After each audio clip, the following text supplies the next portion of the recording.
Do you have a tough time trying to set boundaries when you're trying to heal from chronic illness and or anxiety?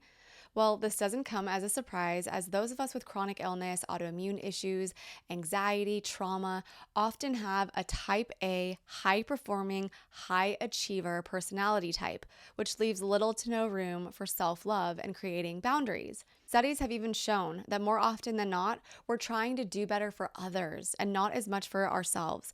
And this is where so many of us get stuck in our healing journeys. So I'm here to help you get unstuck and onto the healing train so you can optimize your health and healing. Let's get into it.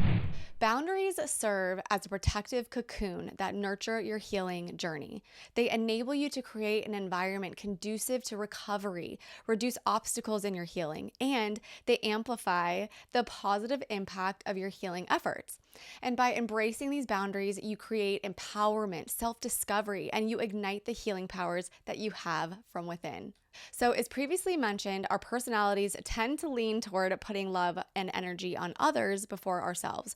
And if you're like me, you probably always thought that that was the right thing to do. But it is not only when dealing with chronic illness, but in general. Self-love always needs to come first. It is essential when healing from chronic illness and anxiety. I repeat, self-love is essential when healing chronic illness and anxiety. I'm sure you've heard or have even seen in person when flight attendants give the safety demonstration. It's imperative that you put on your safety mask first before you help others. This is essentially the same thing. We cannot help others unless we ourselves are in the proper state to do so. So how do we do this? How do we make sure that we are in the proper state to put ourselves first? Not only for those around us, but for the purpose of our healing. We start by setting boundaries. Feel free to pause this video and get out a piece of paper and pen so you can take notes. It may be beneficial to you to even tape these bullet points up in your office, room, or whatever space you choose as a daily reminder and to hold yourself accountable. Because take it from me, sticking with them can make all the difference in your healing journey. Boundary 1, daily rest periods. Establish a non-negotiable boundary for daily rest. Allocate specific times for restorative activities such as napping, meditation, or simply just lying down to do nothing and just recharge. I remember one time I went to my acupuncturist and I asked her if I could listen to a podcast while the needles were in me. And she told me, it's actually really important that you just do nothing while you let the needles work. Our society is so used to always being on the go, and that's not resting. So honestly, feel free to just do nothing. And if needed, communicate this boundary to friends and family, letting them know that during these times, you need solitude and quiet to facilitate healing. I think many of you would be surprised at just how understanding your loved ones would be in regard to this. And if you find that others may not be happy with this boundary you are creating, you can kindly remind them of what I spoke of earlier. In order to show up for them in the best way possible, you need to first show up for yourself. Boundary 2, limiting social engagements. So set limits on social engagements and activities. Determine how many social events or outings you can comfortably handle each week or even each month. Politely decline invitations. I know it doesn't always feel good, but honestly, it's something that you need to do. Explain that you're prioritizing your health and well-being during your healing process. You can remind them that this is a temporary adjustment, and if they are truly a friend, they will understand. Boundary 3, technology use. Creating boundaries around technology to reduce sensory overload and promote nervous system regulation is so crucial. This is more important than most people think, and I used to be totally guilty of this. I understand it's difficult these days to stay off your phone, but if you set aside just 45 minutes after you wake up and before you go to bed, you will see profound results. Take it from me. Designate specific times for checking emails and social media and turn off notifications during rest periods. Communicate to friends and colleagues that you might be less reachable during certain times to focus on healing. If it makes things easier, because we are very type A, add these no technology breaks to your calendar. Boundary 4, work or study hours. If you're working or studying, establish boundaries around your hours of productivity. Clearly define your work and study hours and communicate them to colleagues, supervisors, or classmates.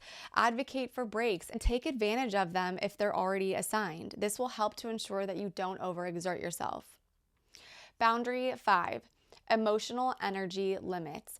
Recognize emotional energy as a valuable resource. Set boundaries around conversations or interactions that drain your emotional energy. Politely express your need for positivity and understanding, and gently redirect those conversations if they become emotionally taxing.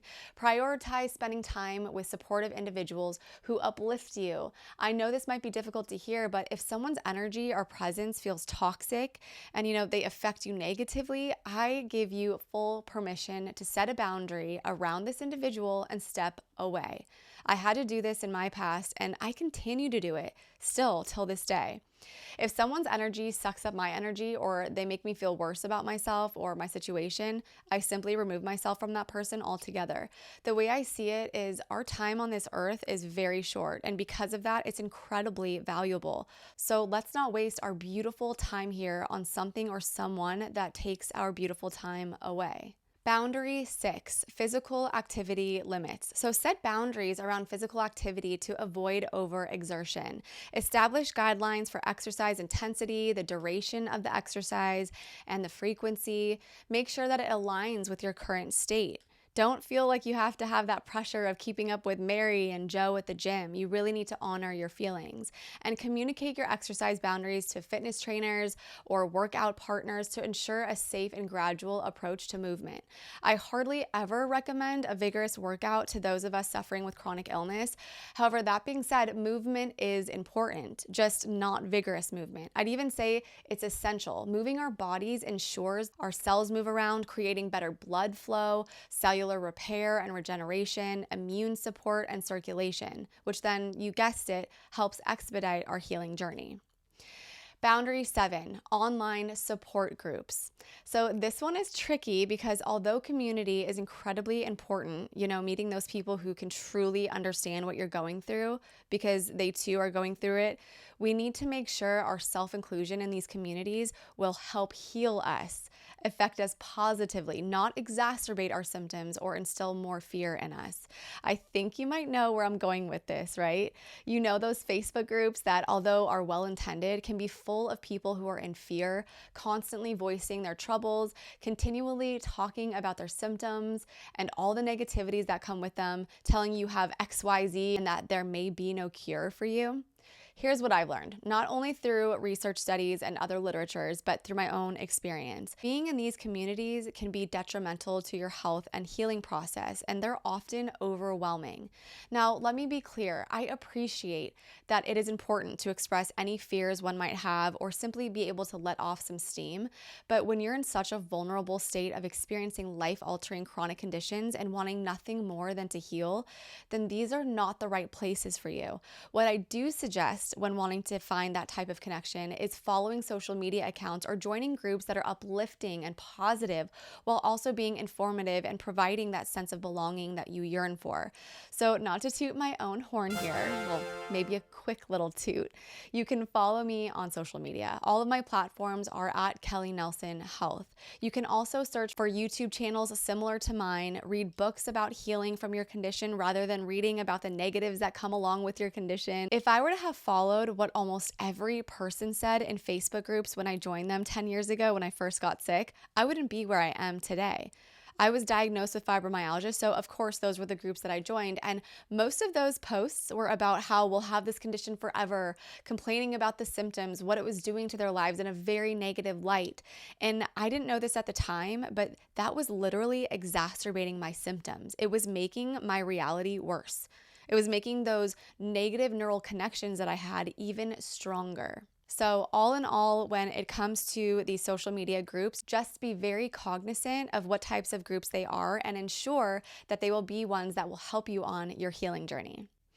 All right, guys, so remember, setting boundaries is about honoring your needs and communicating them effectively. Be firm yet compassionate when you're communicating your boundaries to others. And most importantly, throw away any guilt that might come up for you. Throw it out the window. I give you permission to do so because although I don't know you, I love you and I know that you deserve to heal so you can live the life you deserve.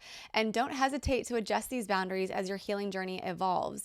Boundaries are a powerful tool for self-care, self-love, and empowerment on the path to healing from chronic illness. Now, if any of this feels overwhelming to you, I want you to know I am here for you. I offer full support on this, leaving no pebbles left unturned. If you're experiencing chronic conditions and have had little to no support from our conventional medical system, this doesn't mean this is it for you. I 100% believe you have the power to heal. So if you'd like the support, I'll leave the link to a free one-on-one discovery call with me down below in the notes. If you've made it this far and you aren't already subscribed to my channel, be sure to hug that subscribe button and turn on the bell notification so you don't miss my next video. And please let me know if you have any questions or if you'd like me to do a video on a specific topic that you're interested in, because what you're interested in when it comes to healing from chronic illness matters to me. It's why I do what I do as a health coach. All right, happy, healthy healing. Thanks so much, guys, and I will see you in the next one. Bye.